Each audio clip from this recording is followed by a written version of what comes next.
Hi guys, magandang hapon sa inyong lahat. Nandito naman po tayo. Ayan po yung aming chef.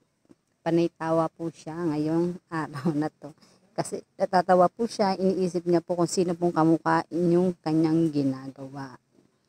Ayan po ay special order, fondant design, chocolate flavor. Tapos nagkuha lang po siya ng cream,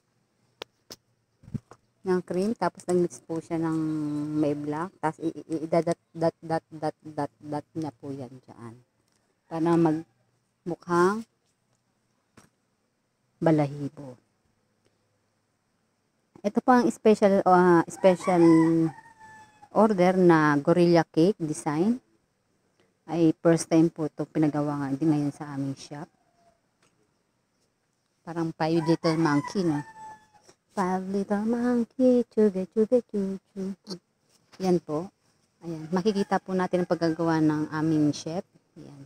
Dinadat niya po yan bawat isa para maging tunay na balahibo. Ayan.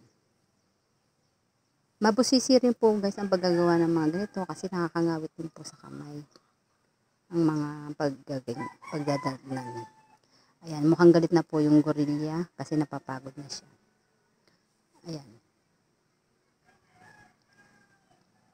Makikita lang po natin yan sa aming shop sa Mr. Cake. Ang aming mga ginagawa everyday. Nagko-customize cake po kami araw-araw. May counter, iba't ibang flavor, chocolate, vanilla chocolate, pistachio, red velvet. Yan po ang mga design namin. Affordable lang po guys ang presyo niyan. Kung makikita niyo po ang full video, nandun po sa aking Adele Aguilar channel. Yan. Ikabit na po natin ang ating tenga para magmukhang gorilla na po talaga siya. Ayan. Parang masama ang loob ng ating gorilla cake.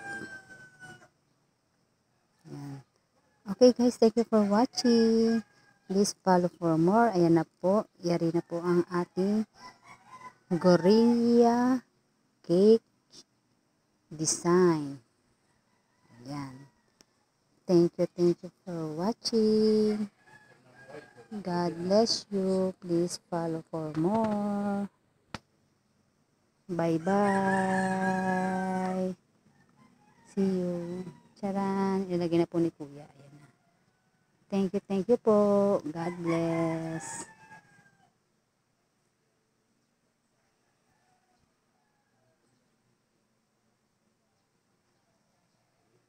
Parang galit agad si gorilla eh.